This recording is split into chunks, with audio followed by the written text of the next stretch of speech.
আজ আমরা ক্লাস 9-এর লাভ ক্ষতি চ্যাপ্টারটি করব। তো লাভ ক্ষতি এই চ্যাপ্টারটি করার আগে আমাদেরকে ক্রয় মূল্য সম্বন্ধে জানতে হবে।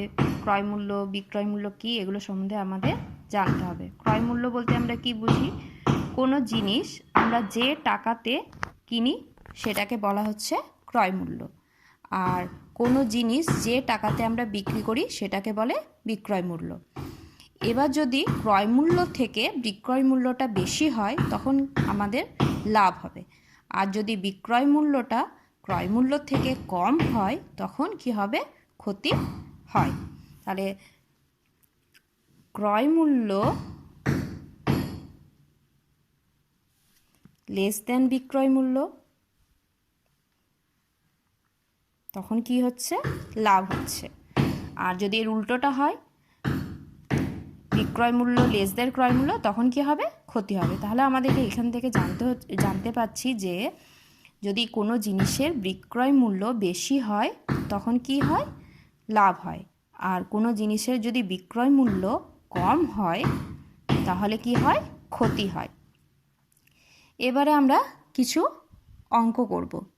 তো এটা হচ্ছে পেজ নাম্বার 146, আর অনুশীলনী হচ্ছে 10.1। তো আমরা অঙ্কে আসছি। দেখো, এই যে চ্যাপ্টারটা একের যে অঙ্কগুলো আছে, ক্রয় মূল্য, বিক্রয় মূল্য কিছু দেওয়া আছে, এগুলো তোমরা বার করতে পারবে। আর 2-এর অঙ্কটা লেখচিত্রটা এঁকে দেওয়া আছে, এর থেকে কিছু কোশ্চেন আছে, তো তোমরা অঙ্কটা পারবে। তো আমি একটা অঙ্কে চলে যাচ্ছি। দেখো 3 নাম্বার অঙ্কটা দেখো। এখানে বলা আছে যে সুবীর কাকা 176 টাকা মূল্যে একটি ঘড়ি বিক্রি করেছেন। যদি ঘড়ি বিক্রি করে সুবীর কাকার 12% ক্ষতি হয় তাহলে হিসাব করে দেখি তিনি কত টাকায় ঘড়িটি কিনেছিলেন।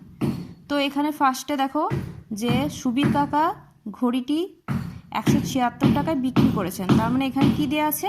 বিক্রয় মূল্য দেওয়া আছে। তাহলে এখানে দেখো ঘড়িটির কি দেওয়া আছে? ঘড়িটির বিক্রয় মূল্য। বিক্রয় মূল্য কত দেওয়া আছে? 176 টাকা। এবারে দেখো বলেছে যদি ঘড়ি বিক্রি করে সুবীর কাকার 12% ক্ষতি হয়, তাহলে দেখো এখানে বলেছে যে 12% ক্ষতি হচ্ছে, তার মানে এখানে কি ক্রয় মূল্য থেকে বিক্রয় মূল্যটা কি হবে? কম হবে। তাহলে যদি ঘড়িটির ক্রয় মূল্য 100 টাকা হলে বিক্রয় মূল্য কত হবে? বিক্রয় মূল্য হবে 12% ক্ষতিতে বিক্রি করেছে, তাহলে বিক্রয় মূল্য কত হবে? 88 টাকা। কী করে হলো? ক্রয় মূল্য 100 হলে 100 টাকাতে 12 টাকা ক্ষতি, তাহলে বিক্রয় মূল্য কত হচ্ছে? 100 মাইনাস 12, তাহলে 88 টাকা। তো এখানে দেখো দেওয়া আছে বিক্রয় মূল্য কত? 176 টাকা। আমাদেরকে বের করতে হবে কি? ক্রয় মূল্য। তাহলে এটাকে আমরা সাজিয়ে লিখি যে বিক্রয় মূল্য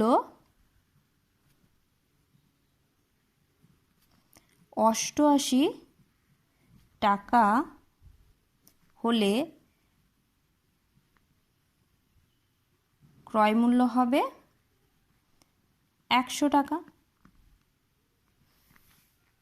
এবারে বিক্রয় মূল্য 1 টাকা হলে ক্রয় মূল্য হবে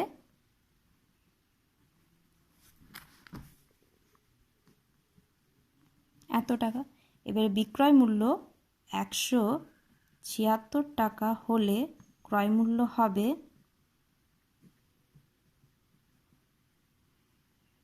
দেখো এটা 2 দিয়ে কাটাকাটি যাচ্ছে, তাহলে কত হলো? ক্রয় মূল্য 200 টাকা। তাহলে ঘড়িটি ক্রয় মূল্য কত ছিল? 200 টাকা। এটাই আমাদের বের করতে বলেছে যে তিনি ঘড়িটি কত টাকায় কিনেছিলেন। তাহলে তিনি ঘড়িটি কিনেছিলেন কত? 200 টাকায়। এটাই হচ্ছে কি অ্যান্সার।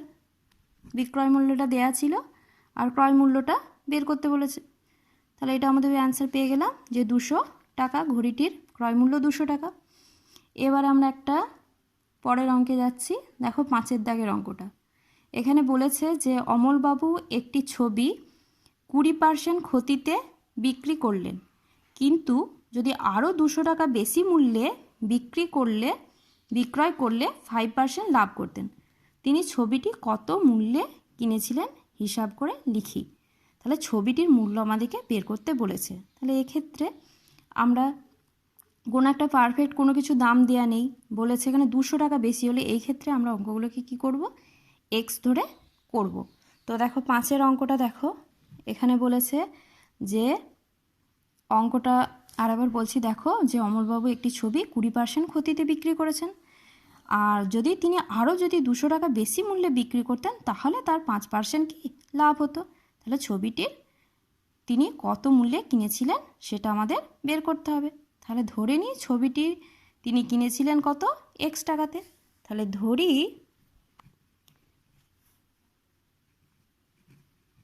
ছবিটির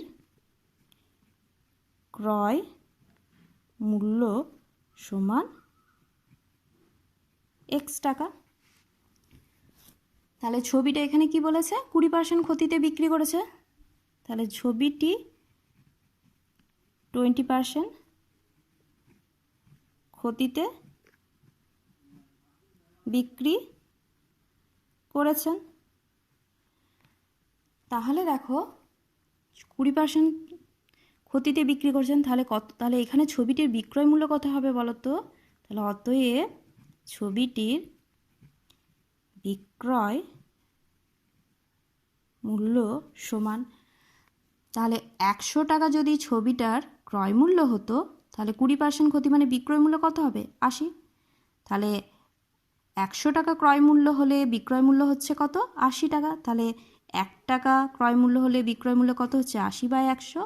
আর এক্স টাকা ক্রয় মূল্য হলে বিক্রয় মূল্য হবে কত, 80/100 গুণিত এক্স, এত টাকা। এটাকে আমরা একটু ছোট করে নিই, কত হচ্ছে 4x/5 টাকা। এবারে বলেছে যে ছবিটা যদি আরও 200 টাকা বেশি দামে বিক্রয় করা হতো, তাহলে এখন বিক্রয় মূল্য কত হচ্ছে, এখন বিক্রয় মূল্য সমান আগে যেটা ছিল তার সাথে আরও কত, 200 টাকা বেশি, এত টাকা। এবারে কি বলেছে যে তার 5% লাভ হচ্ছে। তার লাভ সবসময় কিসের উপরে হয়, ক্রয় মূল্যের উপরে হয়। তাহলে এখানে 5% লাভটা 100 টাকাতে কত লাভ হচ্ছে, 5 টাকা। তাহলে 1 টাকাতে কত, আর আমাদেরকে বের করতে হবে ক্রয় মূল্যের উপর লাভটা কত, মানে এক্স টাকাতে। তাহলে বের করে ফেলি। তাহলে 100 টাকাতে লাভ হয় 5 টাকা, তাহলে এক্স টাকাতে লাভ হয় এত টাকা, তার মানে x/20 টাকা। তাহলে এই লাভটা আমাদের হচ্ছে। তাহলে এবারে আমরা মোট লাভটা পেয়ে গেলাম। তাহলে লাভটা পেয়ে গেছি, তাহলে এই লাভটা সমানই মানে কত, বিক্রয় মূল্য মাইনাস ক্রয় মূল্য। তাহলে শর্তে আমরা কি লিখব, দেখো শর্তে এখানে বিক্রয় মূল্য কত বলো, 4x/5 প্লাস 200 মাইনাস এক্স, এটা ক্রয় মূল্য, সমান আমাদের লাভ কত হয়েছে, x/20। এবার এটা আমরা সমাধান করব। তাহলে দেখো 4x/5 মাইনাস এক্স প্লাস 200 সমান x/20। তাহলে দেখো 5 লসাগু হলো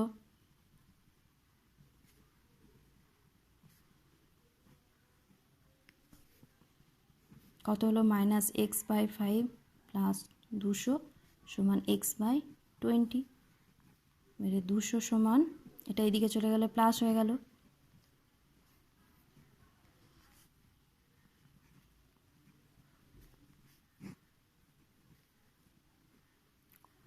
কুড়ি লসাগু হলো, আর 5×4 = 4x, কত হলো 5x/20। তাহলে আমরা এটা এবারে এইদিকে লিখি, 5x/20 সমান কত হলো 200। কাটাকাটি যাচ্ছে, দেখো 5 4 20, তাহলে x সমান কত হচ্ছে 200 গুণিত 4, তাহলে x সমান কত হচ্ছে 800। তাহলে অতএব কী চেয়েছে এখানে, তিনি ছবিটি কত মূল্যে কিনেছিলেন, তাহলে অতএব ছবিটি 800 টাকাতে কিনেছিলেন। এবার দেখো নেক্সট একটা অঙ্কে যাই, দেখো 9 নম্বর অঙ্কটা দেখো।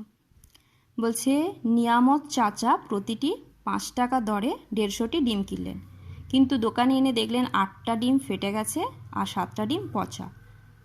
প্রতিটি ডিম যদি 6 টাকা দরে বিক্রি করেন তাহলে তার শতকরা কত লাভ বা ক্ষতি হবে।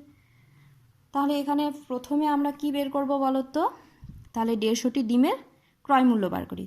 তাহলে এখানে 150টি ডিমের ক্রয় মূল্য সমান কত বলো, 150 গুণিত 5 টাকা করে, তাহলে কত হলো 750 টাকা। এবার এখন দেখো 8টা ডিম ফেটে গেছে আর 7টা ডিম পচে গেছে, তাহলে পচা ও ফাটা বাদে ডিমের সংখ্যা সমান কত হবে, দেখো 150 থেকে আমাদের কটা বাদ যাচ্ছে বলো, 8টা 7টা, তাহলে 8 + 7, তাহলে এতটি, তাহলে 150 - 15 এতটি সমান কত 135টি। তাহলে এবারে 135টি ডিমের বিক্রয় মূল্য বার করতে হবে। তাহলে অতএব 135টি ডিমের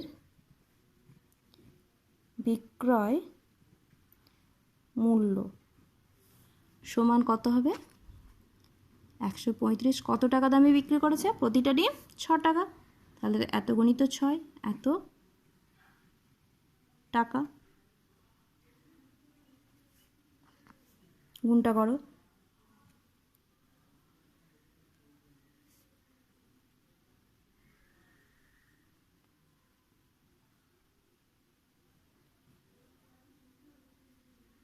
$810 কত হলো 810 টাকা। তাহলে দেখো 750 টাকাতে তিনি কি ডিমগুলো কিনেছিলেন আর বিক্রি করছেন কত 810 টাকাতে। তাহলে তার কি হচ্ছে, এখান থেকে বলো বিক্রয় মূল্যটা বেশি, তাহলে কি হচ্ছে লাভ হচ্ছে। তাহলে কত টাকা লাভ হচ্ছে, বিক্রয় মূল্য মাইনাস কি ক্রয় মূল্য। তাহলে অতএব লাভ সমান কত 810 - 750 এত টাকা সমান কত, দেখো 60 টাকা।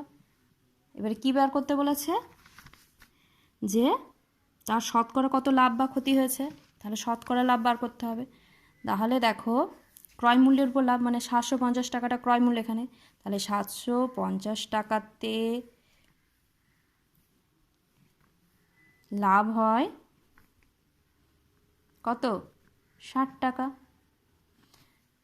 এবারে আমাদের শতকরা বার করতে বলেছে, তার মানে 100 টাকাতে কত লাভ হয় বার করবো। তাহলে 1 টাকাতে কত 60/750, 100তে ইন্টু 100, তাহলে দেখো 0 0 কেটে গেল, 25 3 75, 25 4 100, 3 2 6, তাহলে কত হলো বলো 8 টাকা।